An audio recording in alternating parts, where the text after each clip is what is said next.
What up, Wholesale 2 Million family? We're back with another subscriber first wholesale deal interview. But today I got Rayvin representing the ladies, the girl power, just closed her first wholesale deal.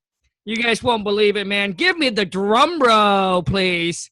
She closed her first deal after 6 weeks and made 5G. 5G, you guys. All right. So I'm going to have her share with you guys her a little bit about herself, her background, her stories.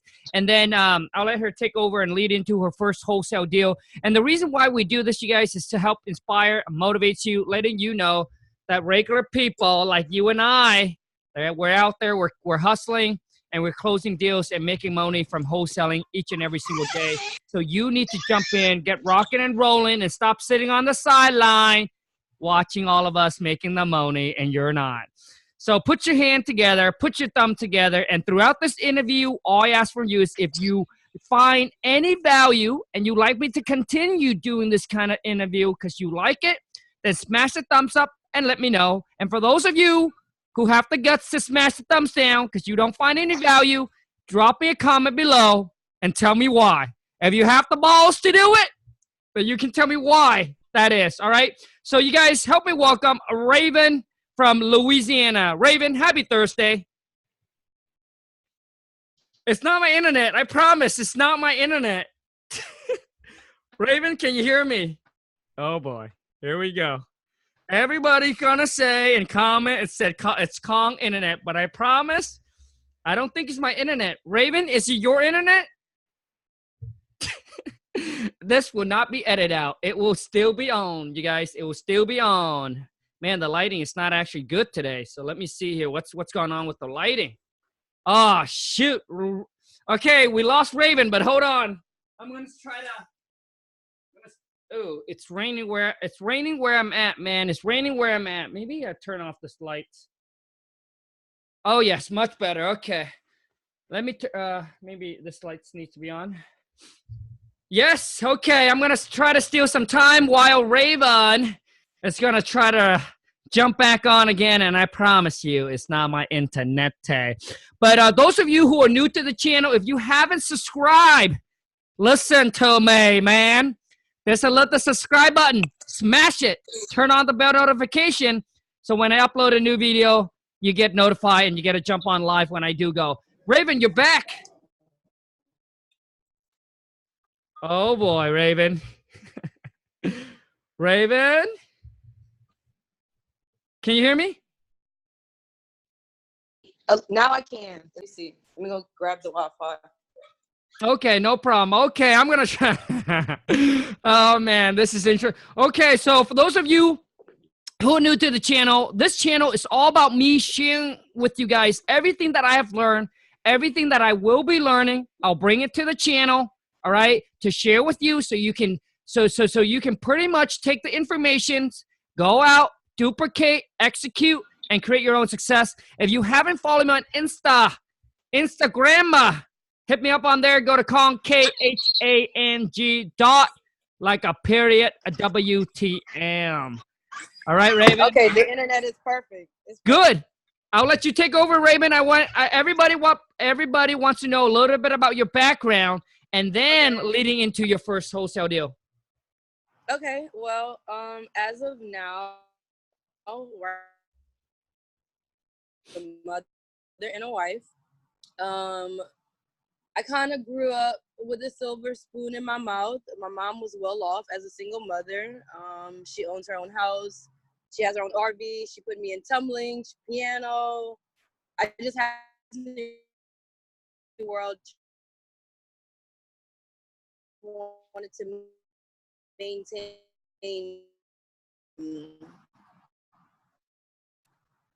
I did a lot of stupid stuff. Rayvin, before you go any further, I'm having trouble. I think it's your internet because I'm having trouble hearing you, and then your like your screen like on your okay. Lost Rayvin again. And you know what? So far, I like the honesty. Rayvin is honest up front. She pretty much said, hey, she didn't start out with sob stories, but she tell her true stories. So I like it. I like it a lot. All right, Rayvin, you're back Oh on. man.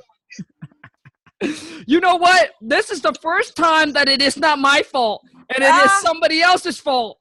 I love it. I don't want to say who my network provider is, but they're horrible. You know what? I don't want to say what mine is either. So, Rayvin, if you don't mind starting it all over again, we would all appreciate it. Yeah, what I basically said was that I had a Disney World childhood. I was raised by a single mother. My father, he was in my life, but he had no aid in financial stability that we created. My mom's an RN. She worked with pregnant teens.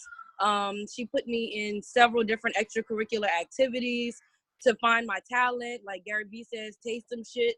You know, I've done every single thing you can think of, legally to illegally. You know, I've always was an entrepreneur.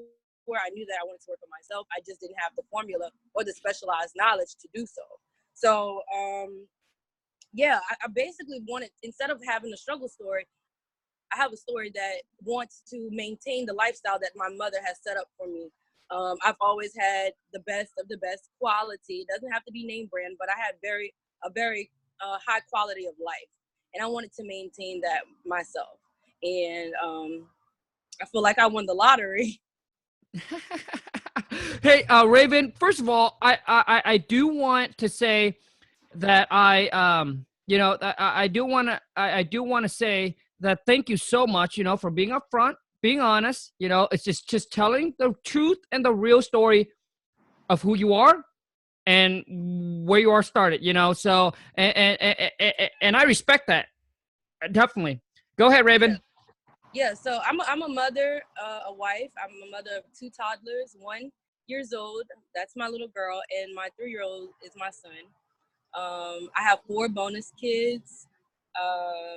Wait, for a bonus kid? What's that 4 mean? bonus kids. That means that my husband had these kids prior to our marriage. So Ah, they came as a bonus with him. you know what? In my country, they call buy one, get 4 free.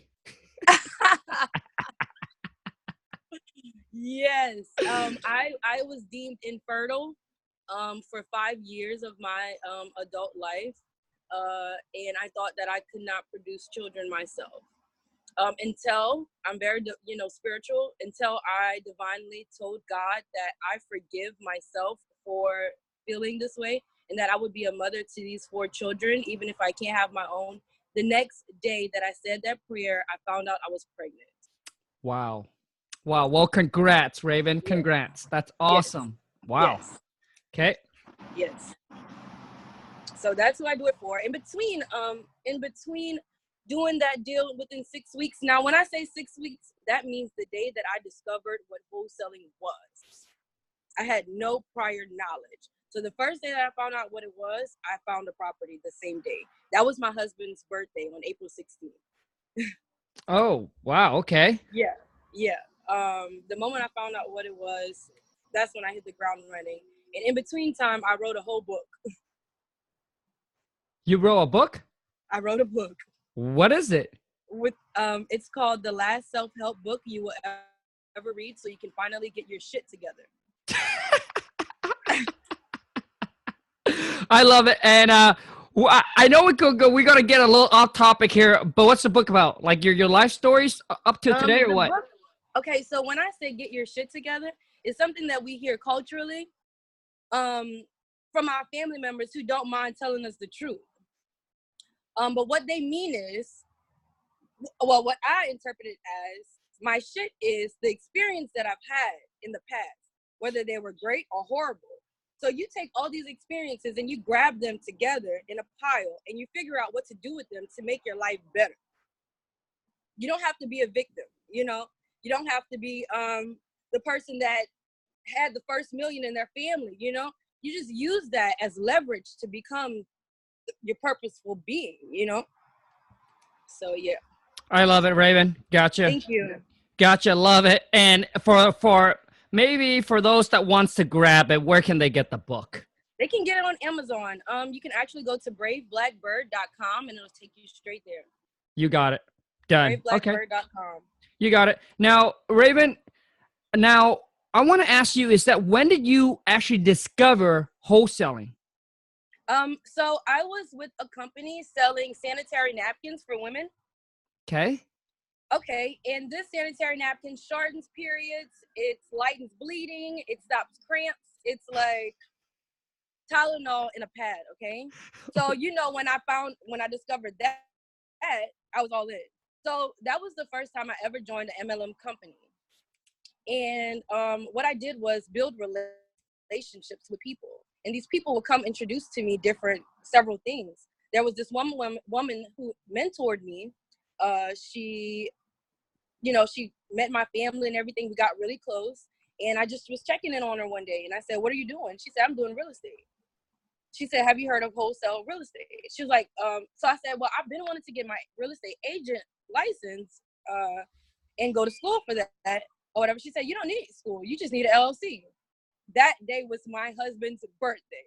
I was having a regular conversation with someone, giving them my attention on my husband's birthday, and I never thought that would be the best birthday present that he would have got. Because after that, I Googled wholesaling, and that was it. Wait a second, girl. So on April 16th of 2019, Yes. woo, wow, of 2019, that's when you first heard about it. Yes. You went and took action and closed a deal 6 weeks later. Yes. Yes. Okay. So for those of you who's listening, all right, for those of you who's listening, like I said, a lot of times, like something like this does happen, but I'm saying that it's rare.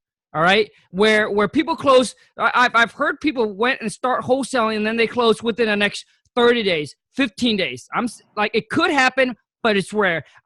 What I do want to let you know on the channel is that don't make that like you can expect it, but if it doesn't happen, don't give up. Don't let go. Understand that there are people out there that took 6 months, like I did. It took me 6 months. Some people took them over a year, but they keep on going. They keep on pursuing. So I don't want you to think like, oh man, Rayvin's in it. He did it within like a month or 2 months or whatever it is. And it took me so long. Maybe this is not for me. I don't want to give your hopes up because you're seeing people showing you that they did it within less amount of time than you are. All right. Now, Rayvin, what I want to know is, now that lady is she also in the MLM business, or was she a friend, or what is she? She's in the MLM business. I met her through the company, the pad company. There was two companies competing against each other. And Okay. She was trying to convert me to the one that I was not in. Ah. So we met that way. Gotcha. Now my next question for you is she a success, like does she do wholesale? Does she do wholesaling full time? Yes. Is she successful at it? Yes. Like, if you don't mind me ask, like, how much is she doing a month? She's at fix and flip now. So she's doing at least 10 deals a month. Okay, and then she has with fix and flip and wholesaling. Fix and flip and wholesale, and she does MLM on the side as well? Yes. Wow, okay. Well, see, the pad business is so lucrative because it's a need-based business and it takes care of itself. I made like $4,000 or $5,000 in a week with pads, but it's a lot of groundwork as well. Right. It's a different marketing. It's more instant gratification because they have this viral video out about the pad, so people are looking for it with no link. The person who did the viral video has no link.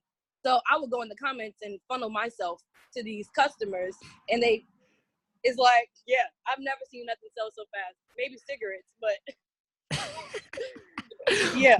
Rayvin, you are a true hustler. Okay, now let's get back. You're a true hustler. I love it. So now let's get back to okay, so she told you about the wholesaling, and then I want to know, what do you do next?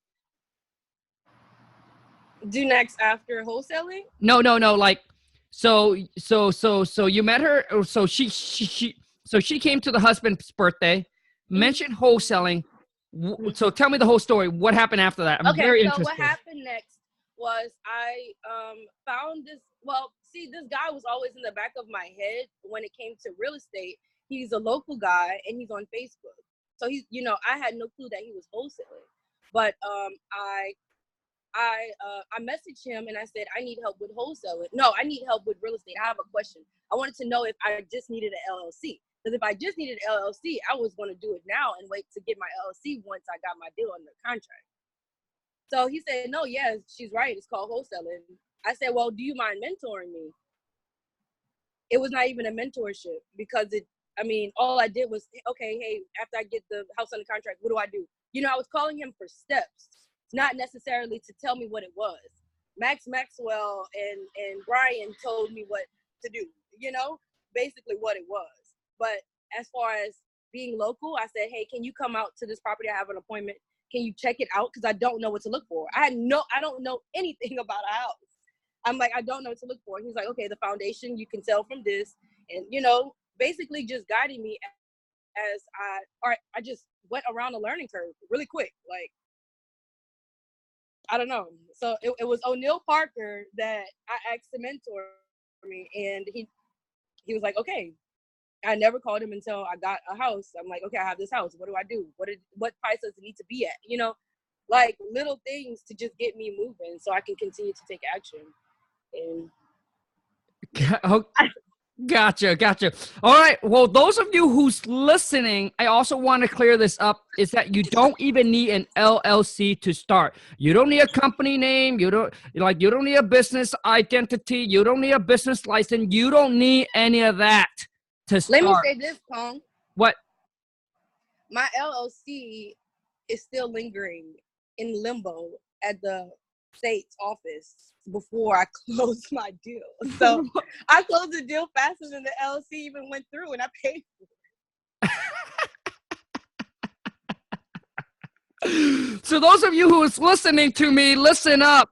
You can put the property up under contract under your name. And I get people asking me this all the time. And this is the disclaimer. All right. This is a disclaimer. I'm just sharing with you my experience, what I've learned. All right. What I have learned. All right. So if you're under the age of 18, partner with your mom, your dada, your papa, your aunt, your uncle, somebody that's older than 18 years of age. And maybe you can be the one that talks to the seller, negotiating on the deal, and then have them as your partner because they're older than the age of 18. They can actually sign the contract and lock the property up for you. And then maybe you just do, you pretty much do all the legwork, right? All the work. And you just use them as a partner to lock the deal up on a contract. So I just want to share that because I get a lot of you under the age of 18 say, Khang, can I do this? If I'm younger than 18, the answer is yes, but you need someone older than 18 or older to actually be your partner to actually sign the contract. That's just from what I know and what I learned. Like I said, this is a disclaimer. You guys got to check it out and everything like that. So now, Rayvin, the guy that you asked to mentor in your area, so you just hit him up and you say, hey, can you mentor me through? Okay. Yeah, I just messaged him on Facebook to call me as soon as possible. That I had a few questions. I had other real estate questions, and I wanted to know if her name is Miss Versina. I want to know if what Miss Versina said was absolutely true. And he told me yes. Now, the only reason why I went around Miss Versina is because he's local and he's tangible. She's in another state.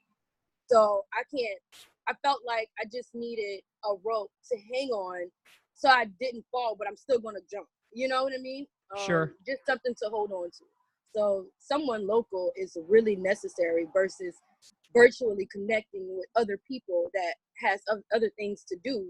Whereas I can tell you, meet me to the coffee shop really quick, in between your schedule. So I can see you and feel you and connect with you and build rapport with you.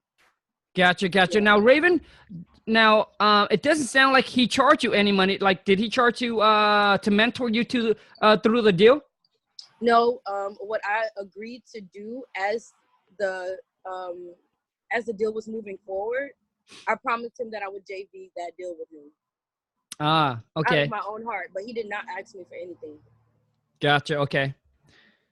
Got it. Okay. So, and then, now let's talk about your first wholesale deal, Rayvin. If you can give us all the details as you can.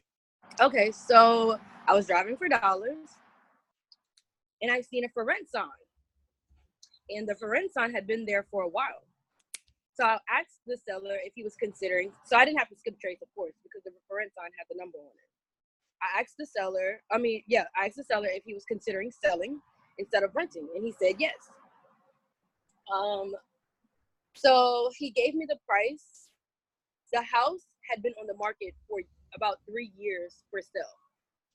The price did not budge, and it was way too high. So I told him that, like, I was calling on Neil in between time. I'm like, this is really high, isn't it? Like, he tried to do comps for me and everything. And he was like, yeah, it's too high. So I said, look, it's too high or whatever. So he, out of the blue, he said, so what are you trying to do with the house? And I said, well, I'm a wholesaler. And I was honest. I said, I'm trying to find houses for investors. He said, well, I have a house for you. I have a house that I'm willing to sell. He has over 90 properties around the area in an apartment complex. So he said, this is the house that, my maintenance men are basically a tired landlord. He didn't have reliable maintenance men anymore. So that house was a big project and he was willing to sell it. And he was very firm on his price. He said he wanted $38,000. Don't call me back and negotiate anything. If you can't get it under contract at $38,000, is no deal. So it was no negotiation. I just took the $38,000. I put my $5,000 on top, and I had 4 buyers at the property at the same time bidding on it. Okay, Rayvin, let me okay. So you call on the for rent sign. You're saying this is a guy that's also an investor. He has over 90 properties? And this is okay. And this one been on the market that he has the rent sign and been on the market for 3 years? Yes. And what's the reason? I think that because he won't budge on his price. Like he's a older guy who is very stern and firm, Southern, Yep. Well, the thing is, well, the thing is, Rayvin, so he put it up for rent for 3 years and couldn't rent it? Because he said that he was picky on who he gets to rent it. Got it. It's Makes sense. A Mexican style home. Makes sense. Okay. It's in a historical district. But the market hasn't went up in the area in years. So it wouldn't sell unless he sold it for a much cheaper price. Got it. Okay. So basically he just has a for rent sign, never thought about selling. He just wants to rent it, but because he's picky with who the renter is, so that's why that's why it took him so long to rent. Yes. So now for those of you who's doing driving for dollars, what Rayvin just mentioned is very, very I know a lot of people don't actually do this, but call off for rent sign and do the same thing that Rayvin did, or go on Craigslist and go through the for rent, right? Call these landlord up and say, hey, I'm not looking to rent, but we're looking to buy some properties in the area. Just wondering if you would consider selling instead of renting to us. We buy as is, so you can go into the whole pitch. So the rent, the rent on Craigslist or driving for dollar and seeing the rent sign, don't pass it by. Take the number and call them. So let me see here. Okay, so you call him up, and then he said 38,000 for another property. Now at that time, for a different property, not this one. No, got it. I told him what I do. I said I'm looking for a house to flip, basically, and he said, "Oh, well, I have one for you to flip. Not this one, but another one, and I want 38 for it." Makes sense. Okay, got it. Okay, so I understand your story. Okay, so. You called on the house as for rent, but then he has another one that he said that he's going to sell it for 38,000. Yes. Now, what I do want to know, Rayvin, the house that he said for 38,000, did he list it on the market? Did he put it on Zillow? No. Okay, so it's off market deal. Got it. Got it. Off market, and he said it's not negotiable. So now, when he mentioned that, did you and you told him you were a wholesaler? Yes. Okay. Wow. Okay. Got it. Yeah. Okay. Now, when you lock it up on the see the thing. So, does he understand what wholesaling is? He does, but this has to be this has to be going to be my hardest seller. Like, he really sharpened me so much. Let me tell you this. He refused to sign a contract until I had the buyer sign their contract, until I had the property assigned. Gotcha. Okay. So, Yeah. okay. So I'm going to stop. So for those of you who's listening here, and I have you guys ask me this all the time. Well, Khang, why can we upfront and tell the seller that we're wholesaling? This is what we're doing. Well, you guys got to understand, it causes too much of a conflict, and most sellers do not know what wholesaling is, and you're going to explain to them, and it's going to sound illegal, all right? They're going to check with the realtor. They're going to check with their attorney. Like, it's going to sound illegal to them, right? It's not going to make sense to them, and all you're doing is you're going to cause a conflict, all right? And if you want to give it a shot, if you want to do it that way, go ahead, do it, right? But what I do understand, too, it's like I'm just sharing with you guys things that I've went through and that I have learned. All right. All I know is you cannot be you cannot be, and if you don't have a license, you cannot represent like, hey, I'm going to lock it up on the contract and I'm going to try to, basically market like you have to be an agent to actually say that, because the wording might be, because when you lock it up on the contract, you have to have equal interest, which means you have to have interest in somewhat about buying the property. That's just from what I know. But I'm just saying, trying to explain to the seller what wholesaling is, to me, is such a headache. Just bypass that. All they care about is that you execute and do what is agreed upon. That's all that matters. They don't want to be scammed. They just want to get the amount of money that is agreed upon. So in this case, it seemed like the seller is an investor, so he knows about wholesaling. Now, now I'm just thinking, if Rayvin didn't brought up the whole thing where she was a wholesaler, she would just act that as she worked for an investment company and to buy the property to lock it up on the contract. I'm thinking that might help eliminate a lot of questions or a lot of him not wanting to sign the contract, but I could be wrong. So so he told you it's $38,000. Then you went and find a buyer without locking up on the contract, Rayvin? Yes, he knew what wholesaling was. I mean, he's a vet. The vet of the vet. I think no one is topping him in my city. So he knew exactly what it was. He wasn't confused at all. If he could have helped me, he did. He's not the type of person that's going to help someone and it's hurting him.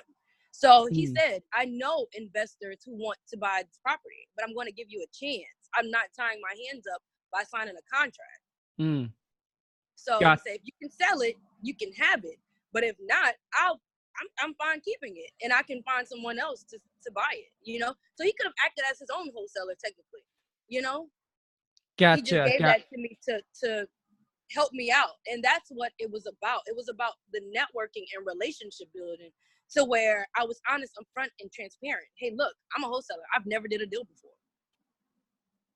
Got it. And then you find what help you can. I'm just honest and transparent, and it's worked for me.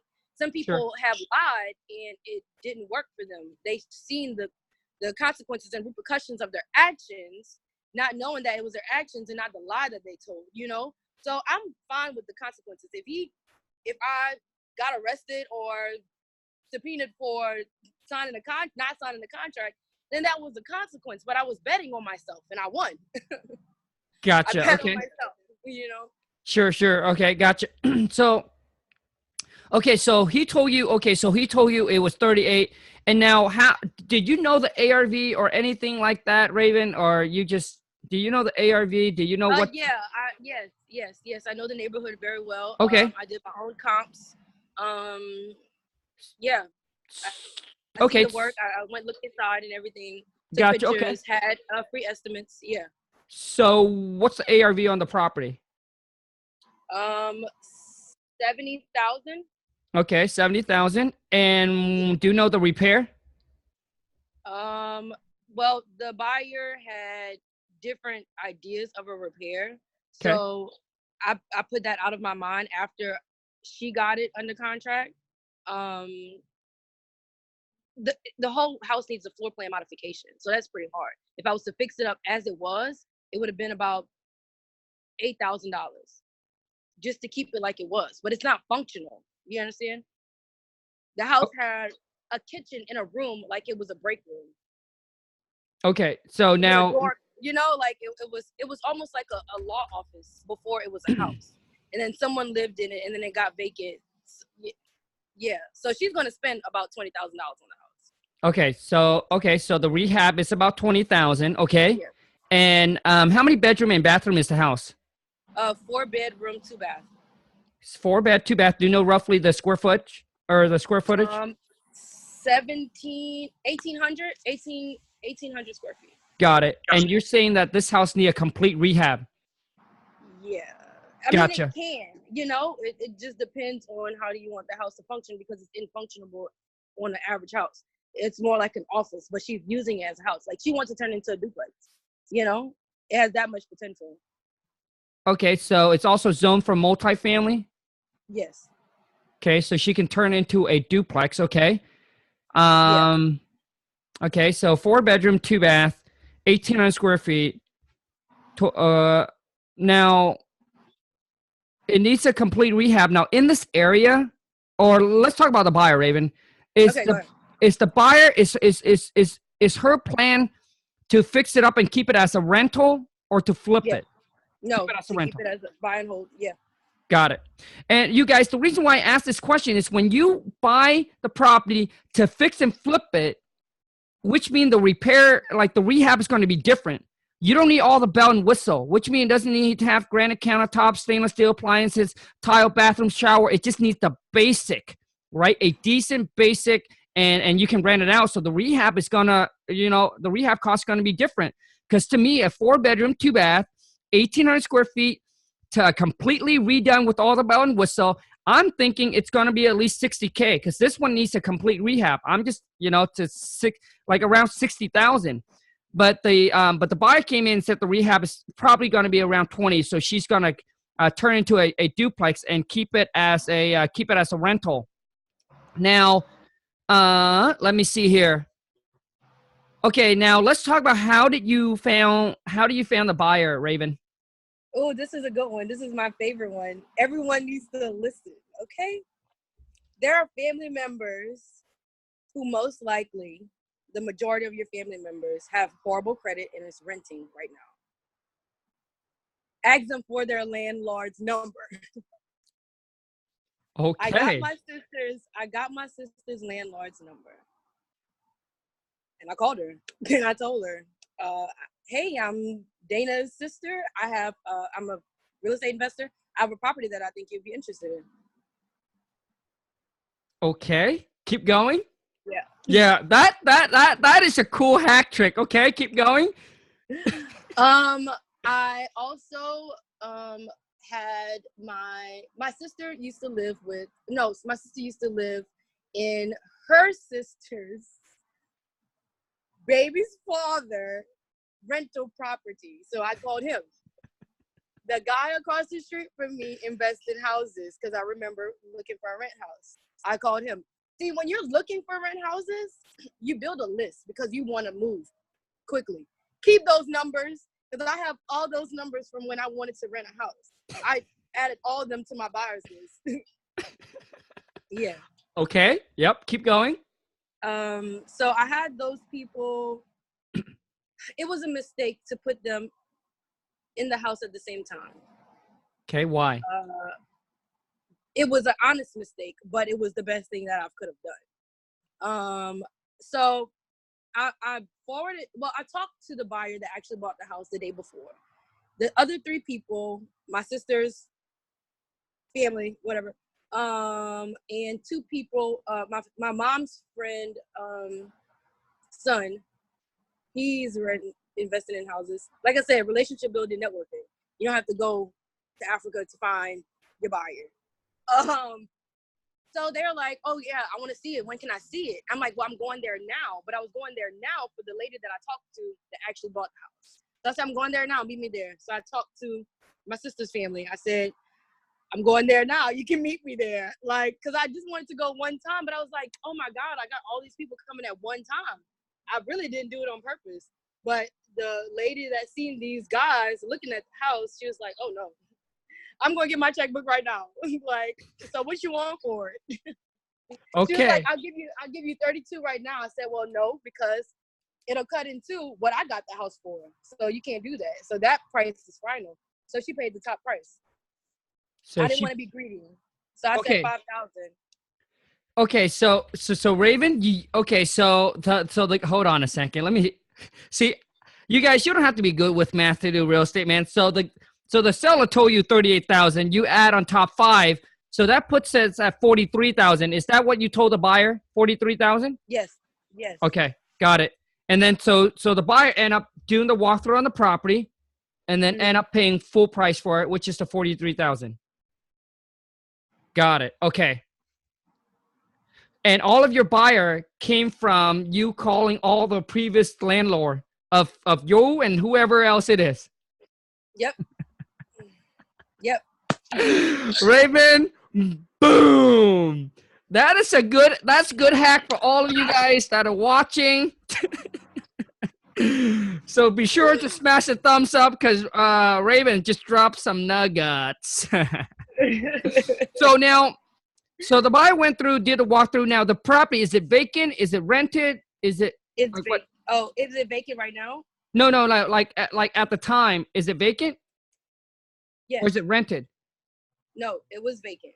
Got It it. was vacant for about a year. Okay. It was vacant and the seller show up at the property as well when you were doing the walkthrough? No, he gave me the keys. Oh. Oh, we That had to makes it work easy. out some deals if I wasn't going to sign the contract. I made him let me put my sign in his yard. We buy houses, which I got leads from, and I need the keys. And then he gave you the keys. And at this time, there's no contract signed between you and the seller. Okay. Got it. Okay. So for those of you who's listening, once again, for those of you who's listening, I'm just sharing with you what my experience and what I've learned. Typically, it's something that you cannot do. All right, that's from what I know. You cannot do that. You're right. You cannot be an agent, and if there's no contract signed between you and the seller, technically, legally, you cannot do it. But anyways, I just want to continue this. I don't recommend it at all. Yeah. I do not recommend that. Okay, so now you got the buyers to go through and walk the property, and then she said that she's ready to go. How much was a non-refundable did you got down? 2,000. Oh, okay. So you got her to put down 2,000 non-refundable. Now you got her ready to go. I want to know is what do you do next? You call the seller up, like what? Like did you sign a contract with your buyer first, or what do you do? Yeah, I signed a contract with the buyer. That was my proof to the seller that I sold it. To keep my seller secret, I made her write me the non-refundable deposit, and I sent it to the title company immediately. Okay. But that was rightfully for the seller. I just made her write it to me, so because she didn't want to write it for cash, she wanted to make it out to someone. So I told her write it to me. My lawyer also advised me to get a non-refundable deposit for myself. But that was not me doing that. I was getting that strictly from the seller because that's what he instructed me to do. He said I need a $2,000 deposit. After I sent that to the title company, I sent him proof of the $2,000 deposit, and I went meet him to one of his properties, and he signed off on it. And he set the contract end date, and yeah. Okay. Yeah. Oh man, you guys. He said we don't close in 14 days. I'm not doing it. talking about going like doing things like completely different and going all wacko. So Rayvin, I did way more illegal things in my life, and God has kept me alive and well for my children. I was not letting it go, okay? I was not letting it go. Raven's like, I gotta get this clothes. I gotta get the money. Okay. I could have been in jail and dead for the things that I've done. And okay, so will be one of them. so Rayvin, let me make sure that I understand you. So at the time you went and showed the property, buyer said, "Hey, I'm ready to go." Right on the spot, you told the buyer, "Hey, I need a $2,000 non-refundable deposit." Now, you have the check made out to who? You, seller? Myself. You got the check made out to yourself. Mhm. And then you sign what contract? So you sign a contract with the buyer at that time? Yes.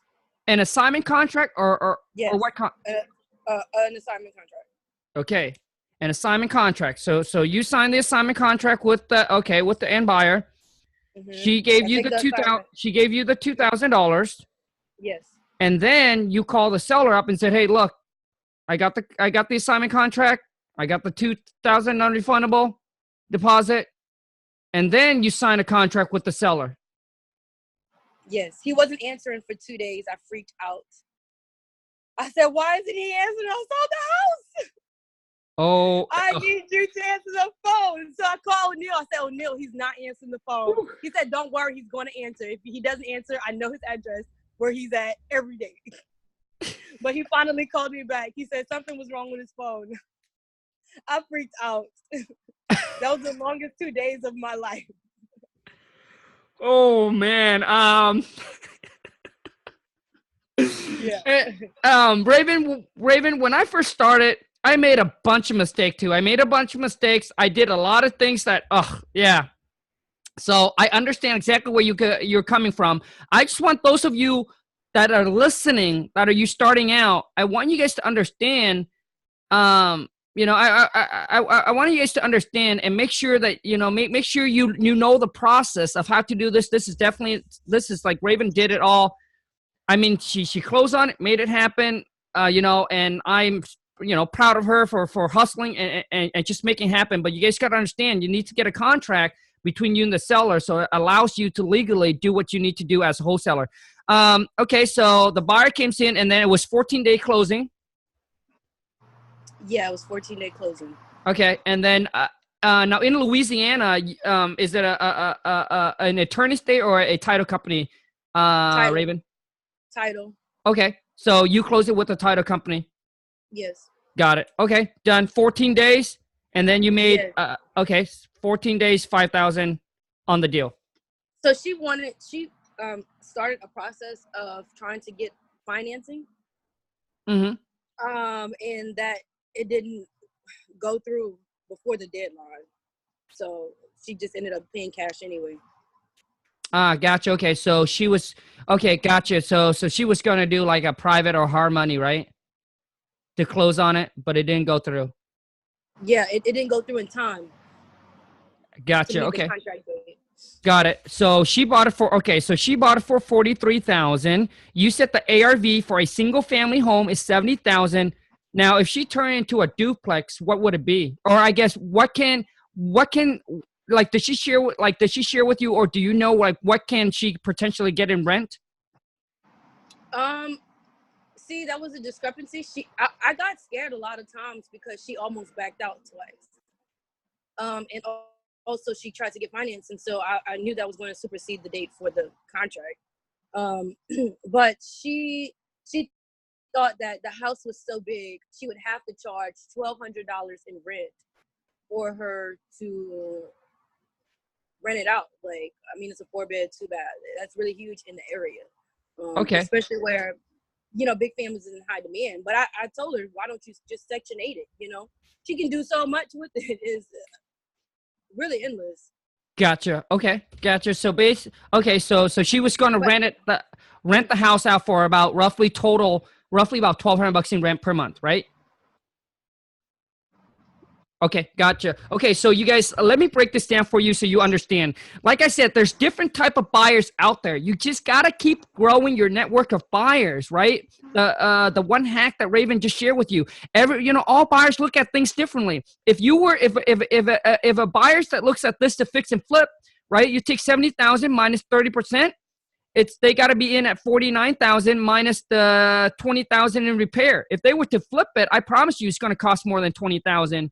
And also, too, when you guys look at comparables and look at repair, understand is the neighborhood, right? Is the neighborhood does this house need to be granite countertop, stainless steel plank? Like, does it need to have all the bell and whistle? If it doesn't, then you don't need to use that big of a rehab number. Maybe it just needs a regular countertop. Maybe it just needs some new paint, fresh coat of paint, some new carpet. So you need to understand on the neighborhood and all the comparable you look at, if every comparable you look at doesn't have the granite countertop, stainless steel appliances, maybe that neighborhood, you know, it doesn't need that. Which means like the people that are going to buy fix and flip, they're not going to need to spend as much money, right? Because it's not going to cost, you know, it's cheaper to do just a regular basic instead of all the bell and whistle. So you guys got to understand your market. What's that, Raven? I said, AKA the hood. AKA the hood. So this buyer here, this buyer here wouldn't make sense if she buys it and flip it. It makes sense because she bought it for $43,000 plus $20,000 in repair. Maybe all her closing costs. Let's just say it comes to about $65,000, just to make it even number. So the buyer will be all in at $65,000, and then she gets $1,200 in rent. So Raven, let me ask you, from is this a D neighborhood, an F neighborhood, an A, a B, a C? What kind of neighborhood is this? I don't know how to categorize it. Like, but I can describe it. Okay. It's also a historic neighborhood. It's in between cultural attractions.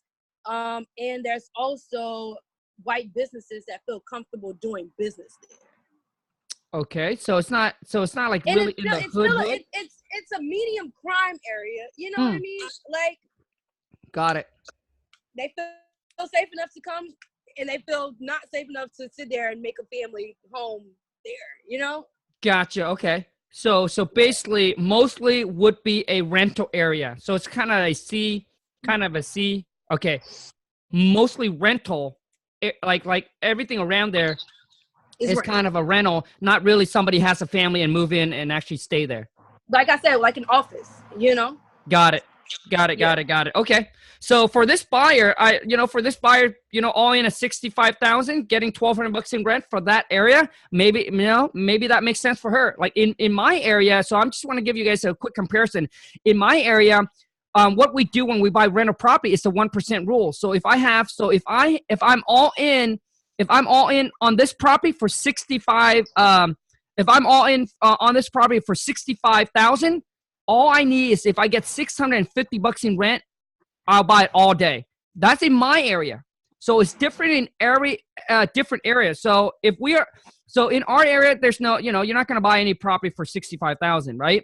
So if we are in at 200,000, I need to get $2,000 back in rent. So which means all rent ready, all fixed up, ready to go. If I'm all in at 100,000, I need to get $1,000 in rent. So when I look at this number, I'm all in at 65, and I'm getting $1,200 in rent. I mean that you will not find that in my area. So that's why I talked her down. I said there's no way that is going to be $1,200. You know, and honestly, like, we've both been transparent. If she made a mistake, she said it. If I made a mistake, I said it, and I did make a mistake in the deal. She was like, you know what? I was tripping. You're right, and she kept moving forward. Because she knows nobody's going to pay $1,200 to live there. Gotcha. So you better making it a duplex and make it $650 each, you know? Okay. So Raven, what do you think it would what do you think it will comfortably rent for as a single? The whole house? Yeah, just for a house. About $800, $850. Okay. $800, $850. Gotcha. Just coming from the rent world, I'll pay it. I love it. All right, Raven. I mean, that's pretty much it to the story, you guys. If you have any questions, comment below, because I'm sure there will be a lot of questions. Comment below, and Raven and I will do the best to answer. Now, Raven, how do people connect with you? My Instagram is Brave Black Bird. That's me, my brand. It describes my name. You can't forget it. Like I said, my name is Raven like the bird. I'm brave as hell. I'm free as hell. I can see that. Yeah, Brave Black Bird. I'm on YouTube. I'm on Instagram. I'm on Facebook. Rayvin Silas Chevalier. Mostly on Instagram. I'm a photographer, a makeup artist, graphic designer. Oh, musician. God. I'm a birth doula. I love birthing babies and taking care of moms after they've come home from being pregnant, taking care of pregnant women. I love womb healing, birth, period. I don't know. Rayvin, what else? You know what? Instead of asking you what you do, people should ask you, so Rayvin, what do you don't do? I don't dance. I do not dance. Really? Okay, that's a surprise. Gotcha. All right. Now, Rayvin, if you guys want to connect with Rayvin, I'll make sure that I put the link in the descriptions, JV Deal Network, like she said, create that bond, that relationship, and you just never know what a relationship can take you, like where it can take you. Now, Rayvin, for those that are starting out, haven't closed their first deal, what are some tips, inspiration, motivations? What can you give them? Go. Okay, so when you're starting your own business, no one's micromanaging you to do anything. No one's gonna fuss at you when you're not cold calling. So I had to fuss at myself. Also, another big tip that could have made or broke the deal is the buyer always pays closing unless it's stated otherwise. Most of these buyers have been buying houses. Maybe they're on their 14th house by the time they got to you. They know that they're supposed to pay closing. Don't let anybody take the control out of your hands in that way. But action. I've been hearing this echoing from different entrepreneurs, teachers, coaches. You just have to take action. I had a hard time struggling as a human being. I did not feel of this world. I did not like what humans do. I did not like the fact that I have to be grounded and stump on the earth. But when I found my husband, I found my power because he taught me as a physical man, you have to be human and do. You have 5 extremities, like including your brain. You have to be human and use it. You can't live in your mind and live your life mentally. You can't think and live. You have to live and think later. I made so many mistakes because I lived and thought later. And that's the best lessons that I'm going to learn because I'll never make those mistakes again. Boom. I hope that was good enough for you. Rayvin, that's awesome. Rayvin, I want to say thank you so much. I want to say congrats and much more success to you. And I want to say thank you so much for taking your precious time to jump on and do this with me. Gratefully appreciate it, and I wish you much success. Those of you who are starting out, those of you who recently closed your first wholesale deal, email me or DM me on Instagram. Go to Khang, KHANG like a period WTM. Show me the money, show me the picture of the checks, and we'd love to get you onto the channel so you can share your stories, right? And your first wholesale deal to everybody on the family. So, you guys, that is a wrap. Thank you so much for listening. Until next time, I wish you health, wealth, love, and happiness. Rayvin, thank you so much, and ciao. Thank you, Khang. See you Bye. later.